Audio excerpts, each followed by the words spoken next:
नमस्ते, स्वागत है आपके अपने YouTube channel learn with Rohan के साथ।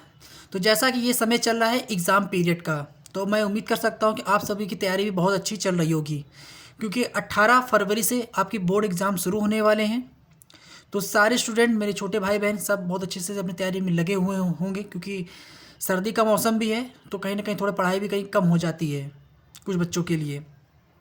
बाकी लेकिन हमें इन सब चीज़ों पे ध्यान नहीं देना है, हमें पूरा ध्यान अपने पढ़ाई पर लगाना है, क्योंकि सब कुछ तो चला जाएगा, लेकिन बोर्ड एग्ज़ाम जो आ रहे हैं उनके लिए आप कोई एक्सक्यूज़ नहीं दे पाएंगे, तो हमें पढ़ाई भी उतनी ज़ोर शोर से करनी है। तो इसी कड़ी में मैं आपके लिए लेके आया हूँ बोर्ड एग्ज़ाम के लिए जो सबसे कठिन सब्जेक्ट जिसको बच्चे मानते हैं। ये बेसिकली मैं हाई स्कूल की बात कर रहा हूँ, यूपी बोर्ड के हाई स्कूल के बच्चों के लिए जो सबसे कठिन सब्जेक्ट जो जिसको मानते हैं, जिसे सब लोग भागते हैं, मैथ के लिए। तो मैथ की क्या प्लानिंग रहेगी, क्या रणनीति रहेगी, कैसे हम इसको बहुत से कम समय में वो तैयार कर सकते हैं। जैसे कि आज 21 दिसंबर है और 18 फरवरी से आपके बोर्ड एग्ज़ाम शुरू होने वाले हैं, तो लगभग आपको देखा जाए तो 1.5 महीना आपके पास लगभग है मोटा मोटा। तो इस 1.5 महीने में गणित जैसे सब्जेक्ट को कैसे तैयार किया जाए जिससे हम ज़्यादा से ज़्यादा मार्क्स को तैयार ला सकें। तो आज मैं अपनी इस छोटे से वीडियो में आज मैं इंट्रोडक्शन दूंगा कि मैथ को किस प्रकार आप तैयार करें। तो मैथ को तैयार करने से पहले तो मैथ का पेपर होता उसका क्वेश्चन कितने आते हैं, कैसा उसका नेचर ऑफ क्वेश्चन रहता है, आज हल्का सा हम इसमें आज इंट्रोडक्शन लेंगे। और फिर आने वाले कुछ दिनों में मैं मैथ की क्लास में लेके आने वाला हूँ आप लोगों के लिए, तो आप परेशान ना होइए। बहुत कम समय में आप देखेंगे आपका मैथ बहुत अच्छा स्ट्रांग हो जाएगा। तो चलिए स्टार्ट करते हैं आज की छोटा सा इंट्रोडक्शन मैथ सब्जेक्ट के लिए, board exam high school UP board. तो जैसा कि आपको पता है, हम लोग बात कर रहे हैं यूपी बोर्ड 10th क्लास के बारे में, जिसका सबसे कठिन सब्जेक्ट बच्चे इसको मानते हैं कि मैथ को कैसे तैयार करें, मैथ जैसे कठिन सब्जेक्ट को कैसे तैयार करें और इसमें ज़्यादा से ज़्यादा नंबर कैसे हम लोग प्राप्त कर सकें।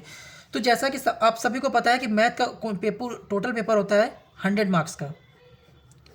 100 मार्क्स का पेपर होगा।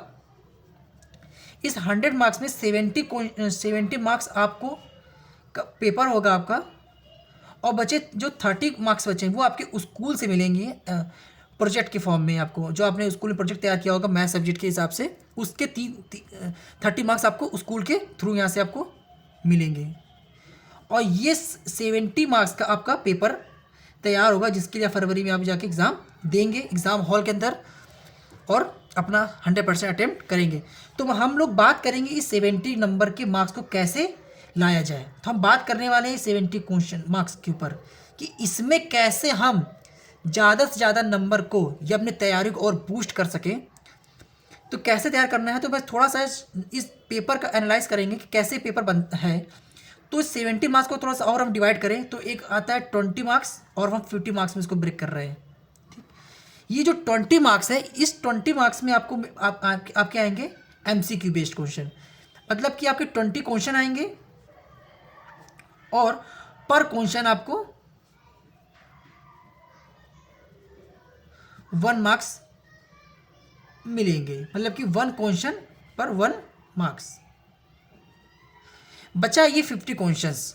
इस 50 क्वेश्चन में इसमें आपको इसके अंदर आपको 5 सवाल मिलेंगे, 5 खंड आपको मिलेंगे, 1 2 3 4 और 5।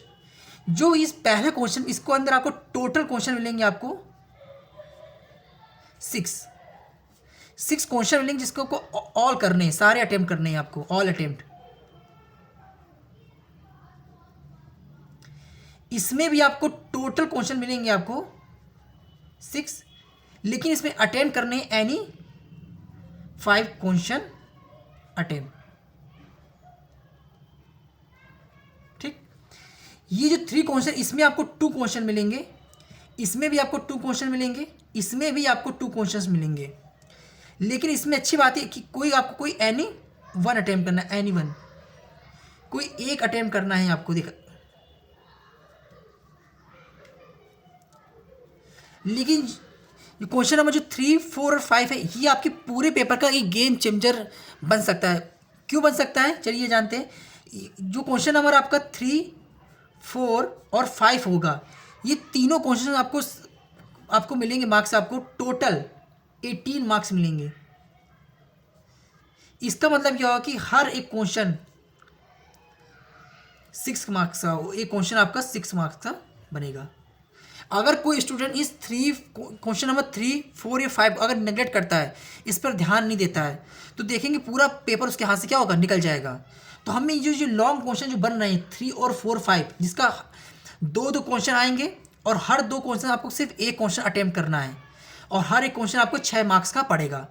और जो क्वेश्चन नंबर फर्स्ट है, इसमें आपको एक क्वेश्चन 2 मार्क्स का पड़ेगा आपका, और क्वेश्चन नंबर जो 2 है, इसमें आपको एक क्वेश्चन पड़ेगा 4 मार्क्स का, 4 मार्क्स का पड़ेगा, जिसमें आपको करने सिर्फ कितने थे, यानी 5 करने हैं। तो देखा जाएगा तो पेपर कैसे हो गया। अब देखिए यहाँ पे टोटल 6 क्वेश्चन थे, करने सारे थे, और एक क्वेश्चन कितने का था, 2 का था। तो 6 × 2 करें तो कितना हो जाएगा बच्चों, 12 हो गया। यहाँ क्वेश्चन नंबर 2 में आप क्वेश्चन कितने थे, वो 6 क्वेश्चन थे, आप करने कितने, 5, और हर एक क्वेश्चन कितने नंबर का है, 4 नंबर का है। तो 5 × 4 करेंगे तो कितना हो जाएगा बच्चों, 20। अब क्वेश्चन 3 और 4, 5 की बात करें, इसमें हर में से आपको एक एक क्वेश्चन करना है और हर एक क्वेश्चन 6 नंबर का है। तो 3 × 6 कर दें, तो इतना ऐड करिए, कितना हो जाएगा ये, 50। तो देख सकते हैं पेपर कैसे बनाया गया है, उसका स्ट्रक्चर क्या है। तो ये रहा आपका 50 क्वेश्चन, 50 मार्क्स यहाँ से और 20 मार्क्स आपके MCQ से मिलेंगे आपको। आप ध्यान रखिए, आपको दो चीज़ बहुत ज़्यादा ध्यान देना, जिसको आपको बिल्कुल स्किप करना है। एक आपका ये 20 मार्क्स का 20 MCQ, क्योंकि मैथ में सिंपल सा रूल होता है, सही मतलब सही, गलत मतलब गलत। इसमें आपकी राइटिंग के नंबर या कुछ ऐसे नंबर नहीं कटते। आपको अगर बच्चा सही करता है तो उसके पूरे पूरे नंबर मिलते हैं। ये ऐसा सब्जेक्ट है जिसमें आप मेहनत करेंगे तो आपके पूरे नंबर आप गेन कर सकते हैं। तो आपके हाथ को जो जिसमें आपको कंट्रोल रखना है वो ये MCQ है। 20 MCQ सिर्फ आपको गोला भरना है, उसमें आपको OMR सीट मिलेगी, उसमें आप गोला भरने और MCQ मिल जाएंगे। तो ये MCQ को मत नेगलेक्ट करिए, इससे बहुत ध्यान दीजिएगा। इसके लिए मैं एक अलग से वीडियो लेके आऊँगा इस 20 MCQ के लिए, कि कैसे मैं कुछ टॉप क्वेश्चंस बनाऊंगा MCQ की, वही आपके एग्जाम में आपको देखने को मिलेंगे भी। तो मैं इसके लिए एक अलग से वीडियो लेके आऊँगा MCQ की। अभी हम बात कर रहे हैं जो आपका एक मेजर पार्ट है पूरे पेपर का, जो 50 मार्क्स का जो होगा, जिसमें आपको करना है थ्योरी बेस पे, पूरा आपको एक्सप्लेन करके सॉल्व करके शो करना है कॉपी पर। तो जिसमें से आपको ये 6 क्वेश्चन, 5 क्वेश्चन और ये 1 तो 3 क्वेश्चन। तो ये तो रहा पूरा पेपर का आपका स्ट्रक्चर, कैसे हम एग्ज़ाम हॉल के अंदर इस 70 नंबर को कैसे हम इसके साथ अपनी तैयारी को साथ जोड़कर अपने नंबर को ज़्यादा से ज़्यादा प्राप्त कर सकते हैं। अब हम बात करने वाले, जैसे आप सभी को पता होगा, जैसा कि आप सभी को पता होगा कि सिलेबस मैथ का क्या है, लेकिन मैं कुछ मैं आपको इम्पॉर्टेंट सब्जेक्ट्स जो सिलेबस के टॉपिक में बता दूं। जैसे कि पहला अगर हम बात करें, जिसको आप स्किप नहीं कर सकते, जैसा कि आपको हो गया बीजगणित। जैसे ये आपको ये रहेगा आपका बीजगणित। सेकेंड आपको रहेगा त्रिकोणमिति।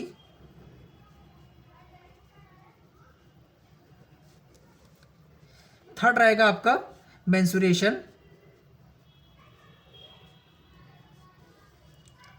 फोर्थ रहेगा सांख्यिकी।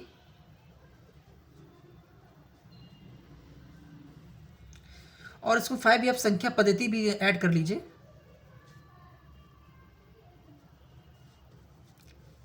जैसा कि आप सभी को पता है कि टोटल चैप्टर आपके देखिए 14 है। अगर पूरा मैं यूपी बोर्ड के हाई स्कूल की मैथ की बुक देखेंगे तो टोटल चैप्टर आपको मिलेंगे उससे 14। लेकिन ये जो कुछ 5 चैप्टर मैंने लिखे हैं, बीजगणित, त्रिकोणमिति, मेंसुरेशन, सांख्यिकी और संख्या पद्धति, इन चैप्टर को अपनी तैयारी में, मैथ की तैयारी में प्रायोरिटी में रखना है। अगर आप इन चैप्टर को स्किप करते हैं तो आपके हाथ से पूरा पेपर निकल जाएगा। जो लॉन्ग क्वेश्चन उसमें बन रहे हैं 6-6 नंबर के 3, वो इन्हीं 5 चैप्टर से बनेंगे, फिक्स है। आप देखेंगे पेपर जिस दिन आप एग्जाम हॉल के अंदर बैठेंगे, मैं जो यहाँ कह रहा हूँ बता रहा हूँ, बिलीव करिए, आपको इन्हीं 5 चैप्टर से वो लॉन्ग क्वेश्चन मिलेंगे। सबसे ज़्यादा आप त्रिकोणमिति, मेंसुरेशन और सांख्यिकी से, इसी से आप देखेंगे ये 3 चैप्टर से 3 लॉन्ग क्वेश्चन आपको मिल जाएंगे। अच्छी बात ये भी है कि उन 3 लॉन्ग क्वेश्चन आपको ऑप्शन में मिल रहे हैं, कि 2 में से 1, 2 में से आपके पास थोड़ा सा चांस रहेगा कि कौन सा आपका जो स्ट्रॉन्ग एरिया है उसमें सवाल को आप कर सकें। तो ये बात रहेगी। तो हमें इस पे इन 5 चैप्टर को अपने तैयारी में प्रायोरिटी में रखना है। बाकी और चैप्टर भी जैसे आप बीजगणित है, ज्यामिति है, संख्या पद्धति, प्रायिकता है, ये भी चैप्टर हैं, लेकिन हम अपने तैयारी में इनको थोड़ा प्रायोरिटी पहले देंगे, क्योंकि अगर हम इनको तैयार नहीं करते हैं, अगर इनकी तैयारी में हम थोड़ी सी कमी कर जाते हैं तो पूरा मैथ का पेपर हमारे हाथ से निकल जाएगा। तो हमारे लिए अपने लिए पहुँचना उस नंबर की लिमिट तक थोड़ा सा हमारे लिए मुश्किल पेपर हो जाएगा। इसीलिए इन 5 चैप्टर को हम अपनी तैयारी में प्रायोरिटी में रखेंगे और हम कोशिश करेंगे कि इन्हीं पे हम थोड़ा सा आपकी क्लास लेना शुरू करें। और जैसा कि किसी भी एग्ज़ाम की, कोई भी एग्ज़ाम हो, छोटा से छोटा और बड़ा से बड़ा एग्ज़ाम, हर एग्ज़ाम की एक मेन बैकबोन होती है उसका PYQ। PYQ मतलब कि प्रीवियस ईयर क्वेश्चंस। आप कोशिश करिएगा, जैसे कि आपका जो बोर्ड एग्ज़ाम होने वाला है आपका यूपी का, वो 2026 में आप देंगे, तो इससे पहले के 5 ईयर, अब 5 ईयर का मतलब क्या, 2025, 2024, 2023, 2022 और 2021। मैं गारंटीज करता हूँ अगर किसी बच्चे ने इन 5 सालों के PYQ सॉल्व कर लिए, उसके 60 प्लस मार्क्स आने तय हैं। क्योंकि अगर हम इन 5 साल के पेपर को सॉल्व कर लेंगे, हम पूरा पेपर हम समझ जाएंगे, उसका नेचर ऑफ क्वेश्चन समझ जाएंगे, हमें कॉन्फिडेंस आएगा। PYQ लगाने से सबसे अच्छा पता है 2 चीज़ होती है, हमें पता चल जाता है कि किस टाइप के क्वेश्चन आ रहे हैं, टीचर कौन से क्वेश्चन को रिपीट कर रहा है हर साल बार बार, नेचर ऑफ क्वेश्चन क्या है। और जब हम PYQ भी करते हैं ना तो हमें आता है कॉन्फिडेंस, हमें लगता है अरे हमें भी कुछ आता है, हम PYQ सॉल्व कर रहे हैं, हमें लगता है कि पिछले साल के पेपर को सॉल्व कर रहे हैं तो आने वाले साल 2026 को पेपर को भी हम सही से कर लेंगे। और यही कॉन्फिडेंस आपको ना आपके नेक्स्ट एग्जाम में आपको हेल्प करेगा। तो इन 5 साल के पेपर को जरूर सॉल्व करें। मैं अपने क्लास में भी इन 5 साल के पेपर को सॉल्व कराऊंगा, तो जुड़े रहिएगा हमसे इसी तरह, क्योंकि मैं अगली क्लास में सबसे पहले अगर, हाँ एक बात और, कोई बच्चा अगर लगाना शुरू कर रहा है तो स्टार्ट आप 2025 से पहले करिएगा, फिर 2024 लगाइएगा, फिर 23, फिर 22, फिर 21, आप उल्टा चलिएगा। ये नहीं कि हमने 5 साल कह दिया तो आप 21, 22, 23 करने लगे, ज़्यादा पीछे मत जाइएगा। कोशिश करिएगा सबसे पहले 2025 का पेपर लगाइएगा, फिर 2024, 23, 22 और 21। अगर कोई स्टूडेंट इन 5 साल कर लेता है, उसके पास समय है तो और पीछे भी जा सकता है, मतलब कि 19, 20, 18, 17, 16, 15 तक जा सकता है। लेकिन प्रायोरिटी पर इन 5 साल को सॉल्व कर लीजिए, बार बार क्वेश्चन को सॉल्व करिए, अनसॉल्व पेपर को सॉल्व करिए, उसी टाइम पीरियड में बैठकर पेपर को सॉल्व करिए। जिस टाइम पीरियड में आप उस दिन फरवरी में 2026 फरवरी में एग्जाम देंगे, उसी टाइम पीरियड में अपने आप को सेट करके पेपर सॉल्व करिए। पूरी एक टाइम लगा लीजिए, टाइमर लगा के पूरा पेपर सॉल्व करिए। देखिए आपसे कितना क्वेश्चन अटेम्प्ट हो रहे हैं, आप कितने क्वेश्चन को अटेम्प्ट कर पा रहे हैं, आपका कौन सा एरिया वीक है जिसमें आपको ज़्यादा मेहनत करनी है, किसमें आपको कम मेहनत करनी है। तो PYQ लगाने से बहुत कुछ पता चलता है, हमारी कमियां पता चलती हैं, हम किस एरिया में स्ट्रॉन्ग, हमें ये पता चलता है। तो इसको इसकी मत करिएगा बच्चों, प्यार बच्चों, PYQ जरूर लगाइएगा। हम भी अब अगली क्लास से PYQ सॉल्व कराने की मैं पूरी कोशिश करूँगा कि स्टार्ट कराऊँ, ताकि जितने भी आपके डाउट है मैथ में आपके वो क्लियर हो जाए। तो थैंक यू सो मच। आज की वीडियो में इतना ही रहा। नेक्स्ट वीडियो से मैं इसी जो आज जिसकी मैंने चर्चा करी है, थोड़ा सा जिस पर इंट्रोडक्शन दिया है, मैं एक एक करके इस पर अब वीडियो लेकर आने वाला हूँ आप लोगों के लिए, ताकि आपकी तैयारी बहुत अच्छी तरह से हो जाए इस कम से कम समय में, और ज़्यादा से ज़्यादा नंबर आप गेन कर सकें। और इसी तरह आप लगातार पढ़ते रहिए, जुड़े रहिए हमसे। Thank you so much.